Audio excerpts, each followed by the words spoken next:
दुआ भी लगे ना मुझे दवा भी लगे ना السلام عليكم صاحبيال meel kastoo aad joogtaan ku soo dhawaada muuqaal cusub waxaad ku soo dhawaataan qiso oo ah mid qiyaano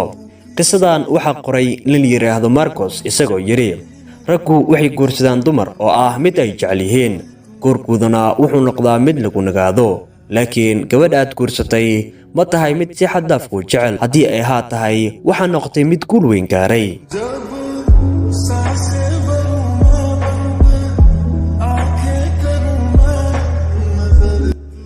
qisadan waxay ka hadlaysaa qiyaano dumar waxay ku dhacday mid ka mid ah ciidamada militariga ee dalkaasi Jarmalka